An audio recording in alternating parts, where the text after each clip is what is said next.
On the morning of February 10th, 2005, an FBI agent in Washington opens a secure email attachment and stops breathing.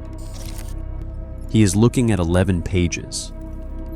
They are formatted like an internal briefing, headers in bold, classification markings across the top. The document contains the Bureau's active target list for cybercrime operations, real names of undercover informants, case codes, cooperating witnesses, which hackers are feeding intelligence, and which are being surveilled. It is the most sensitive operational document in the FBI Cyber Division. It was never supposed to leave the building. It has just been pulled from the FBI email servers. Within hours, the file reaches the desk of FBI Special Agent Ernest James Hilbert, stationed 2,400 miles away in Southern California. Hilbert reads the document and recognizes something in the metadata that makes his stomach drop. He knows exactly one person on Earth capable of this breach because he trained him. The hacker is a 24-year-old Ukrainian named Maxim Igor Popov. He is not a foreign adversary. He is not a rogue state operative. He is a former FBI informant, a man the Bureau recruited, deployed, relied upon, and lost control of. And the worst part is not that Popov stole the file. The worst part is what he does next. He calls Hilbert. He offers to solve the breach for a fee. And the FBI, with no better option, says yes. This is the story of Operation Ant City, the most successful and most catastrophic cybercrime informant operation in FBI history. It is the story of how a 20-year-old hacker from Ukraine conned the world's most powerful law enforcement agency into paying him to catch himself. And it is the story of the one FBI agent who believed he could turn a criminal into an ally and paid for that belief with everything he had. On January 19th, 2001, Maxim Igor Popov boards a TWA flight from London to New York. He is 20 years old, wire-rim glasses, nervous energy. He has been negotiating this moment for 4 months with phone calls, embassy visits, and carefully worded proposals. He is a hacker, part of an Eastern European network that has been raiding American companies and extorting victims into paying for their own security. He is good at it. He is also tired of it. What he wants, he has told the FBI agents who courted him in London, is a fresh start, a new identity, a legitimate career. The agents nodded.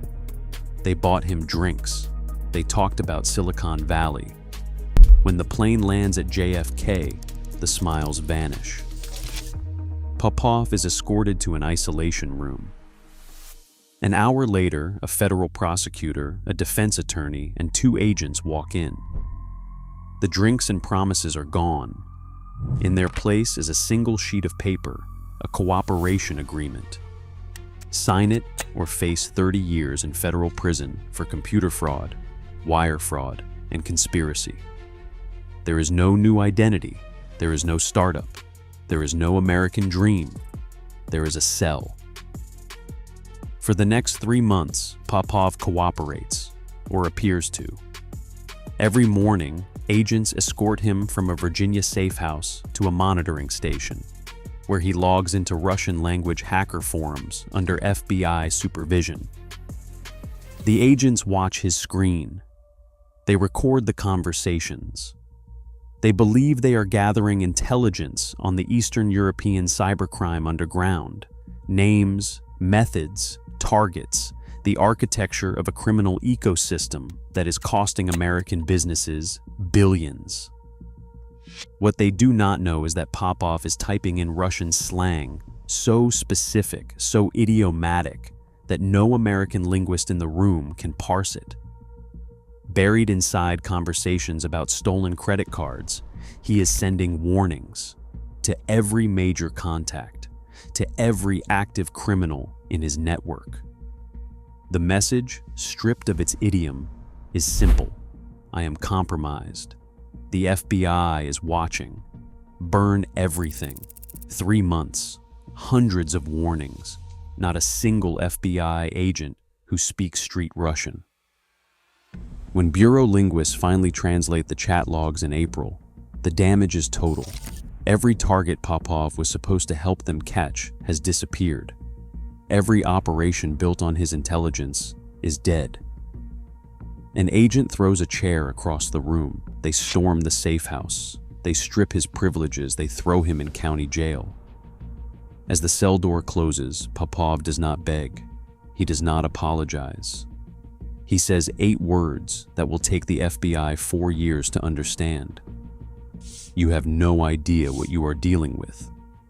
2,400 miles from that cell, in a field office in Santa Ana, California, FBI Special Agent Ernest James Hilbert sees something his colleagues do not. Hilbert has spent 3 years tracking Eastern European hackers. He understands the ecosystem, not just the technical side, but the human architecture, the trust networks, the hierarchies. The fact that the most dangerous criminals in the digital underground operate not through code alone, but through reputation and relationships. Popov has all of this. He speaks the language. He knows the players. He has credibility that no undercover agent could fabricate. And he is sitting in a county jail with nothing to lose. Hilbert books a red-eye flight. He walks into the jail, and he makes Popov an offer that sounds insane to everyone except the 2 men in the room. Help the FBI infiltrate the world's largest cybercrime marketplace. Work from jail by day. Hunt hackers by night. Do it well and walk free. The target is Carter Planet. In 2001, Carter Planet emerged from a meeting at a restaurant in Odessa, Ukraine. Within a year, it became the largest cybercrime marketplace on Earth. 10,000 members buying and selling stolen financial data with the efficiency of a legitimate business. Credit card numbers went for $1. Social security numbers went for $5. Full identities, including name, address, and mother's maiden name, went for $30. The FBI had been trying to penetrate it for months. They had no one who could navigate the forums in fluent Russian, no one who understood the social codes or the hierarchy. Popov understood all of it. He had helped build it. In August 2002, Operation Ant City begins. Every morning, Popov is escorted from a local jail to a secure location. He sits at a computer, handcuffed to the conference table. A court-ordered compromise, since regulations require him to be cuffed anytime he is outside a cell or a courtroom. Hilbert sits beside him. Other agents observe from behind glass. Popov adopts a new identity on Carter Planet, a Ukrainian middleman with connections to corrupt bank employees. He starts buying. Every purchase is a trap. When criminals ship stolen cards to his FBI-controlled address, they commit a federal offense. Hilbert traces each card back to its original breach. One purchase reveals a hacked hotel chain, 50,000 guests exposed. Another uncovers a department store bleeding customer data for 6 months. In 9 months, Popov identifies more than 200 individual hackers and more than 1,500 compromised companies. The FBI estimates the operation prevents $70 million in fraud. But Hilbert wants more than scattered arrests. He wants the man at the top. His handle is script. His real identity is unknown. He is one of the co-founders of Carter Planet, and he personally handles the firm's highest value transactions. No one has ever met him in person. No one knows where he lives. Popov spends 6 weeks building a relationship. Slow, careful, credible. He poses as a Ukrainian buyer with bank connections. Someone who can move large volumes of stolen cards without attracting attention. Script is cautious. He tests the relationship before trusting it. Finally, Script agrees to a test purchase, $400 worth of premium stolen cards. The package arrives at FBI headquarters wrapped in Ukrainian newspaper. Inside, 200 credit cards, stolen less than 72 hours earlier. The cards are fresh, verified, high limit. But Script has made one mistake. He has included a handwritten note. Hilbert runs the handwriting through international databases. The match comes back to a name, Dmitry Golubov, 21 years old, resident of Odessa, Ukraine. In July 2005, Ukrainian police arrest Golubov at his home. They find 3 computer hard drives and other electronics that have been cooked in a wok, a crude but effective method of destroying magnetic data. They also find an electromagnetic pulse generator designed to wipe disk drives. Golubov had been ready for this moment.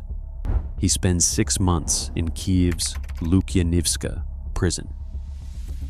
Then 2 members of the Ukrainian parliament post bail. The critical evidence against him is blocked from court proceedings. The case collapses. Golubov walks free. What happens next is the detail that reveals how cybercrime intersects with political power in Eastern Europe. Dmitry Golubov, the man who co-founded one of the largest criminal marketplaces in internet history, the man identified through an FBI sting operation, the man whose hard drives were found fried in cooking oil, becomes a politician. He earns an appointed seat in Ukraine's parliament as a member of the Internet Party. The seat confers upon him something no amount of encryption ever could: immunity from prosecution. He is fully acquitted in 2009. His partner at Carter Planet, Roman Vega, known online as Boa, is less fortunate. Arrested in Cyprus in February 2003, with more than 500,000 stolen credit card numbers in his possession, Vega is extradited to the United States. He pleads guilty in 2009 to conspiracy to commit money laundering and access device fraud. He is sentenced to 18 years in federal prison. 2 men built the same criminal empire. One is serving 18 years. The other is a member of parliament. But neither of them is the most dangerous person in this story. That distinction belongs to the man the FBI just released.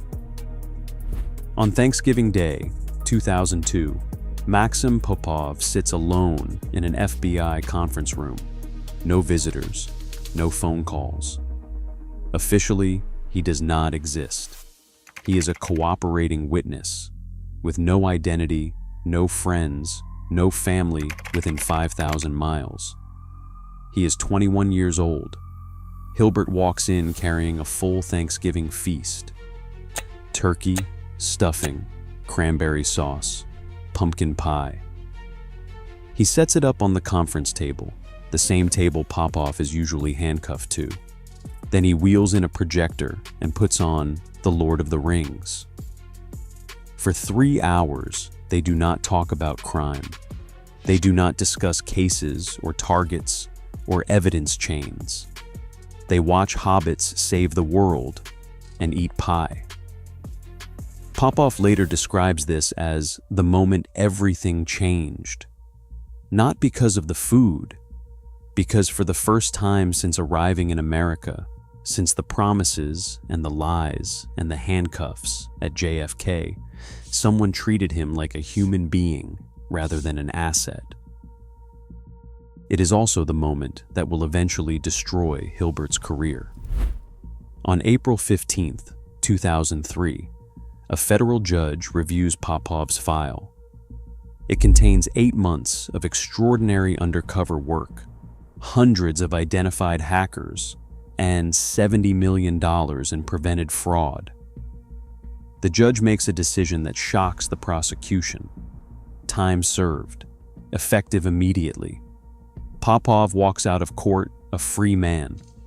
The FBI sets him up with an apartment near Huntington Beach, California, and a stipend of $1,000 a month. They believe they own him. But something has shifted. Popov has spent 2 years watching how the FBI operates from the inside. He has seen its strengths, its blind spots, and its institutional inability to move as fast as the criminals it chases. He has learned more about American law enforcement than most agents learn in a career. The question that should have haunted every agent involved in Operation Ant City is simple. What happens when you teach a con artist exactly how your system works and then set him free? New Year's Eve, 2004. Ernest Hilbert's phone rings at 11:47 p.m. He can hear champagne glasses in the background. Popov's voice cuts through the celebration like a blade. Check your email. The FBI has been hacked. The file Popov sends makes Hilbert's blood go cold. It is an 11-page dossier containing the Bureau's active cybercrime target list, real names of undercover informants, active case codes, cooperating witnesses, surveillance authorizations. Every page carries a header in bold, "Do not transmit over internet." Someone at the Bureau typed those words, then emailed the document on an FBI.gov server. The breach, Popov explains, exploits X25, a networking protocol from 1976 that routes data through AT&T infrastructure. Nobody updated it because nobody remembered it existed, except Popov. Within 6 hours, Hilbert is on a plane to Washington. Within 12 hours, he is in a room with the FBI director. The White House Chief of Staff demands answers. Popov offers to identify the hacker. He has already done the work, he says. The man responsible is a Russian student named Leonid Sokolov, operating out of St. Petersburg. Popov provides Sokolov's address, his online handles, his methods. He even arranges an introduction. Hilbert goes undercover in a Russian hacker chat, and within 20 messages, Sokolov is confessing and offering to sell more stolen FBI files. It is the easiest confession Hilbert has ever obtained. The FBI cuts a check to Popov's newly formed cybersecurity company, Cybercrime Monitoring Systems, for $10,000. It is the first time in Bureau history that a foreign national who skipped probation conditions has been paid to solve a breach of the Bureau's own systems. Hilbert writes Popov an official letter of commendation on FBI letterhead, praising his invaluable assistance to the United States government. Popov posted on his company website immediately. He is now, officially, an FBI-endorsed security consultant. Nobody asks the question that matters. How did Popov know about this breach so fast? In early 2005, using the alias Dennis Pinhouse, Popov contacts EMC Corporation, one of the largest data storage companies in the world. He tells them their systems have been compromised. The source code for VMware, software worth hundreds of millions of dollars, has been stolen. He offers his services as a security consultant. He can contain the breach. He can prevent the code from leaking for the right price. EMC hears something different. EMC hears extortion. They call the FBI Boston field office. The case lands on the desk of Stephen Heyman, an assistant United States attorney who would later gain national notoriety for his prosecution of internet activist Aaron Swartz. Heyman wants to charge the Ukrainian with extortion.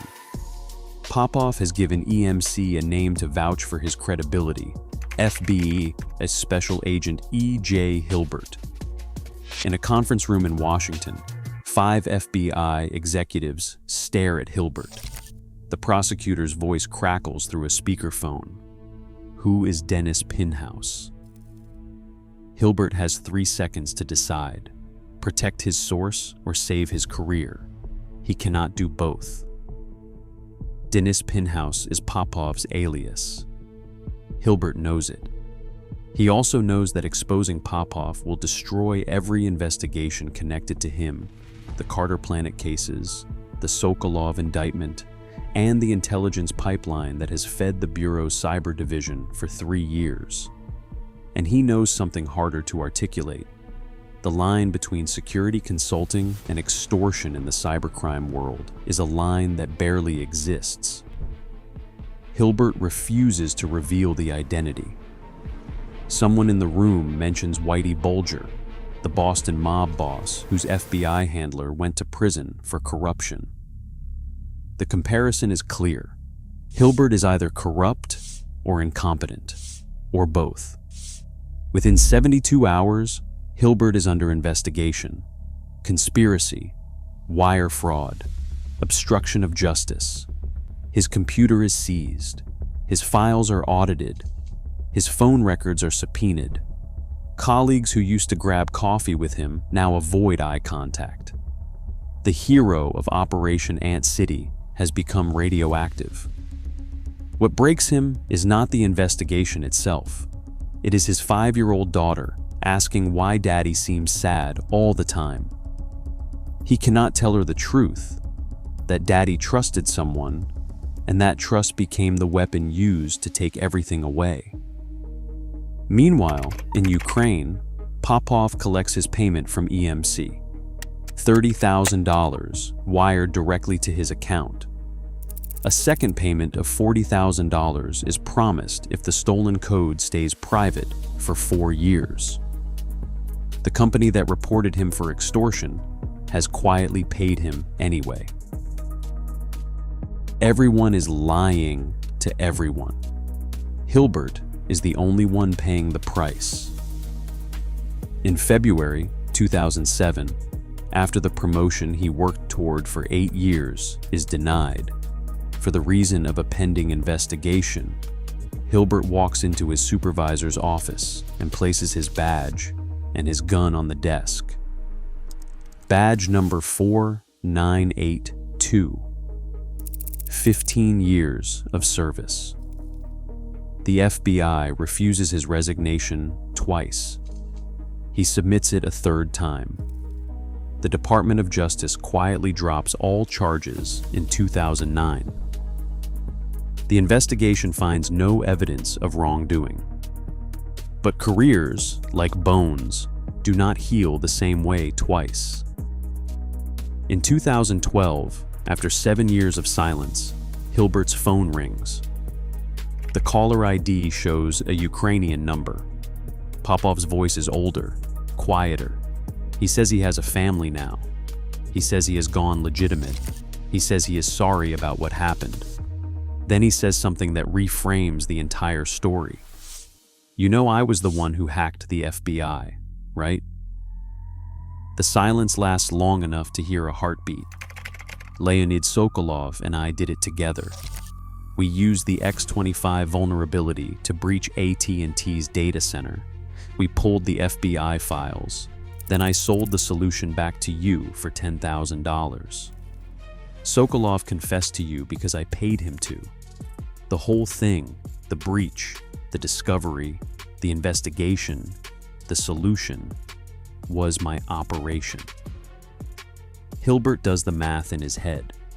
The FBI paid the hacker who robbed them to identify himself as the victim's rescuer. They gave him a commendation letter for solving his own crime. They destroyed the career of the one agent who had made him useful. protecting the very person who had engineered the breach. It is not a con. It is architecture. Popov designed every component: the vulnerability, the exploit, the panic, the offer, the resolution. He cast himself as both the arsonist and the firefighter, and billed the FBI for the water. "Were you ever suspicious?" Popov asks, genuinely curious. "Sometimes," Hilbert admits. "But I wanted to believe you had changed." This is the cruelest detail of the story. Hilbert was not naive. He was hopeful. He looked at a 20-year-old kid who had been lied to and locked up and abandoned by the system that recruited him, and he saw potential. He brought him Thanksgiving dinner. He fought for his freedom. He believed that if you treated someone like a person instead of an asset, you might get a person back instead of an asset. Popov saw the same relationship from the opposite direction. He saw an opportunity. He took everything he could carry. Both of them were right about each other. Neither of them was wrong. "I never changed," Popov says. Then he adds something that Hilbert did not expect. "But I still care about you. You were the only friend I had." It is the most honest thing Popov has ever said, and it does not make anything better. Maxim Popov was never arrested for the FBI breach. He was never extradited. He was never charged. He lives somewhere in Eastern Europe, reportedly running a cybersecurity consulting firm, the same kind of firm that the FBI paid him to create. Ernest Hilbert rebuilt his career in the private sector, the kind of consultant companies hire when they have been hacked and do not trust law enforcement. He has never gone back to the bureau. Dmitry Golubov, the co-founder of Carter Planet, the man whose hard drives were found cooked in a wok, the man identified by an FBI sting, sits in Ukraine's parliament with full immunity from prosecution. Roman Vega, his co-founder and his partner, served 18 years in an American federal prison. Operation Ant City is buried in classified files. Officially, it was a success. It identified 200 hackers. It prevented $70 million in fraud. It produced the methodology the FBI still uses for cybercrime informant operations today. Unofficially, it is the story of what happens when the most powerful law enforcement agency in the world looks at a 20-year-old criminal and sees a tool instead of a person, when it promises him a future and delivers a cell, when the only agent who treats him as human becomes the only one who pays.